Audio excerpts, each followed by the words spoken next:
they're planning to, which is with a horrendous attack, especially since they've worked so hard to strip away early warning, missile defense, and so forth. Then the Israelis may say, well, we have to respond. And the only way that we can respond and make any difference is to use at least a nuclear weapon, whether it's 5 kiloton or 10 kiloton, whatever it is, and against a specific target. Now, what would that target be? I don't know. They can pick cities. We are increasingly bombing cities. When we talk about targets, we're killing a lot of civilians in Iran now. And that's something that happens when your effort against military targets either fails or doesn't turn out to provide the outcome that you hope for. Even during World War II, you could hit lots of things that the German armed forces utilized, didn't seem to have the effect. And so we started bombing cities. Eventually, somebody got around to bombing, infrastructure, railroads. That helped somewhat, slowed down distribution, bombed refineries and the oil connection. That was very critical. In fact, if we'd done nothing else except deprive Germany of oil and transportation on its rails, we'd have won the war sooner. But I don't know what the thinking is right now inside the building about what to do next with Iran. But when I looked recently at a list of cities, Tabriz and Isfahan and so forth, I was a little disturbed by that, because that tells me, well, we're starting to hit what we think we can find and will have an effect, but it's not necessarily military anymore.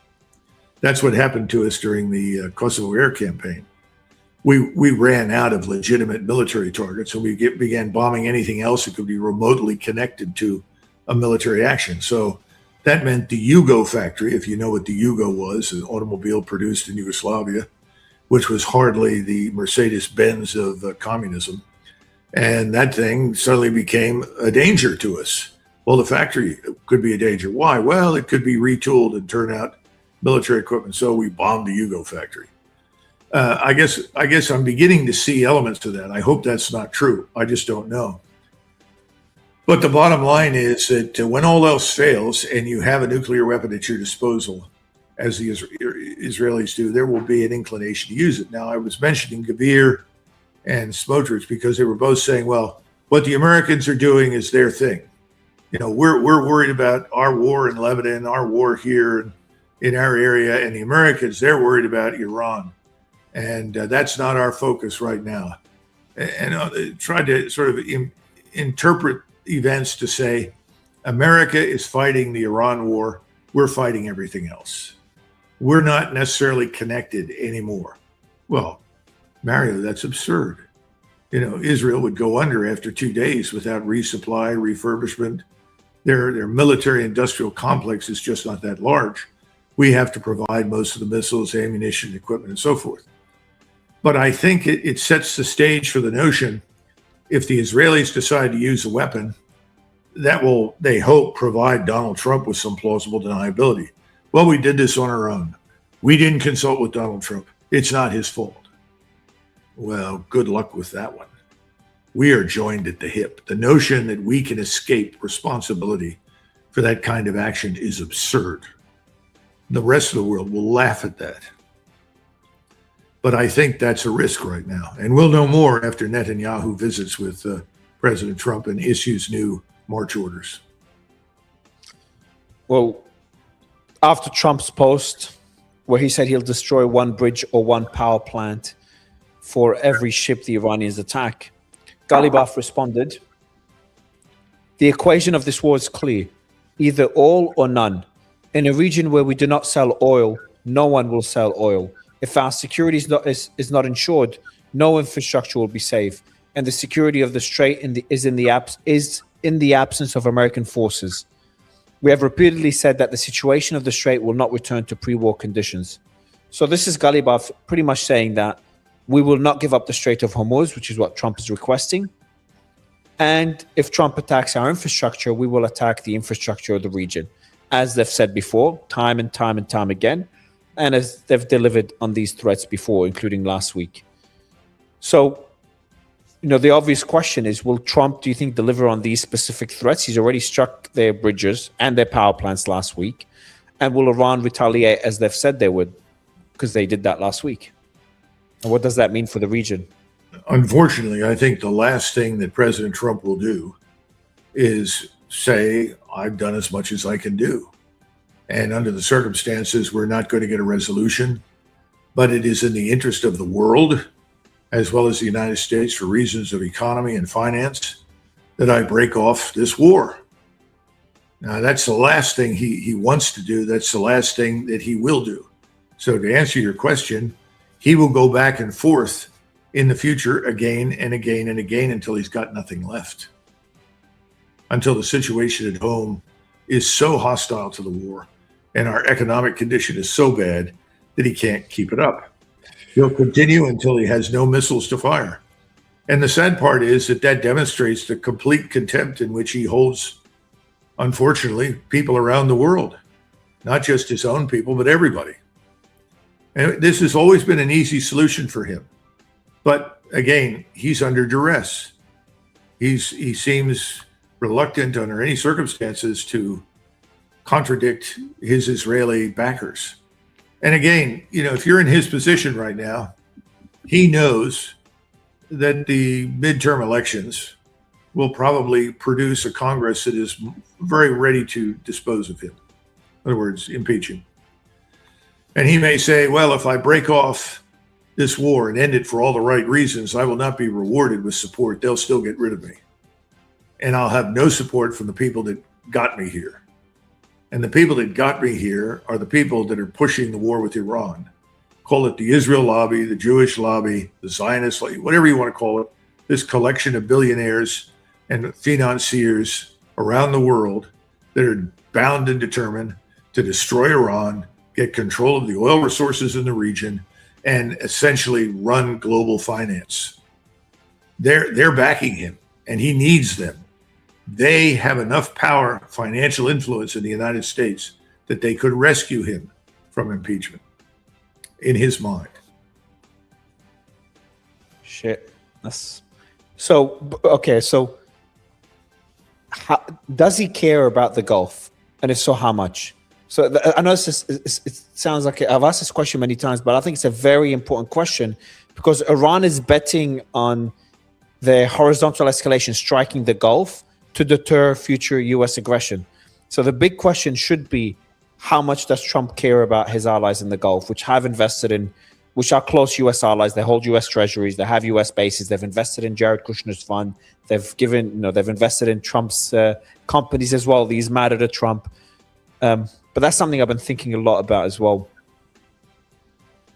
Donald Trump is probably more concerned with something else that his advisors have told him. They probably said, look, boss, if we walk away from this and we admit that we did not win, this is the end of our military supremacy in the world. We will be challenged everywhere. Yeah. This is not going to end with the Gulf. So you can't just leave. You have to stay this. A stalemate, which is probably what he's being told.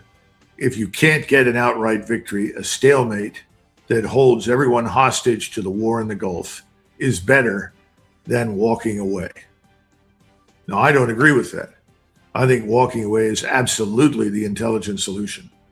But you have these kinds of conversations at that level. You've got to go back to 1968 after Richard Nixon was elected. He sat down with the Joint Chiefs and they all unanimously recommended that we withdraw from Vietnam. And he consulted with Kissinger, and Kissinger allegedly told him, look, you can't just do that, for some of the same reasons we're discussing now. What message does that send to the Soviets? Well, we now know in retrospect, the Soviets were shocked that we went in there to begin with. They thought we were very stupid to do that. And if we had left, they would have said, well, that's a smart move to make.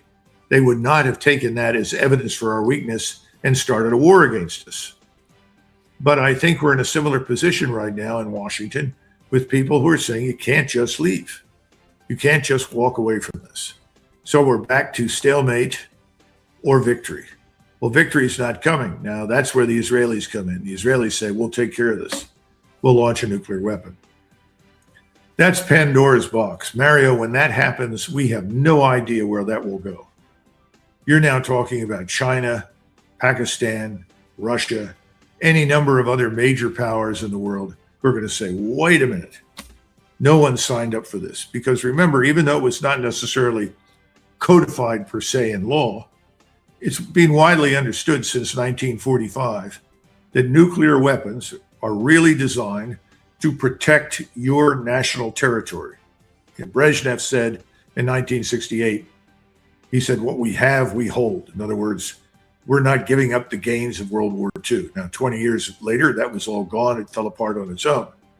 But everybody acknowledged, got it, we're not going to go to war over that. And I think we all understood that you don't raise the nuclear threat unless your own home territory is under direct threat of nuclear attack. So I hope that that doesn't happen. And I hope that President Trump, no matter what Mr. Netanyahu says, stands his ground on that one and agrees there will be no use of a nuclear weapon. Now, there's something else, and I know that you talk to Larry Johnson a lot, and Larry has great sources. He's not the only one, and Pepe Escobar has great sources. There are rumors that the Iranians may either push over the threshold and develop a nuclear warhead or receive some assistance with it from Pakistan or somebody else. And that someone is considering detonating a nuclear device in the southern part of Iran, in the desert somewhere potentially, as a demonstration of what Iran can do. I have to urge anyone who's considering this to forget it. That will not have the desired effect. I know the Israelis, and if you see a nuclear weapon detonate on Iranian soil somewhere, they will attack immediately and devastate the country. So don't do it. Don't even think about it. Because I think there are really people out there that believe, well, if we demonstrate this, they'll leave us alone. Not a chance. The opposite will be the case. So nuclear weapons should remain off the table. And the key factor, the key player in all of this is Donald Trump. And he has to do what he personally regards as unthinkable. The good news is we're close to the bottom in terms of weapons and munitions and exhaustion, and we're close to the economic financial crisis. Those things are powerful incentives to get out and end this war. That may ultimately be the key consideration in Donald Trump's mind.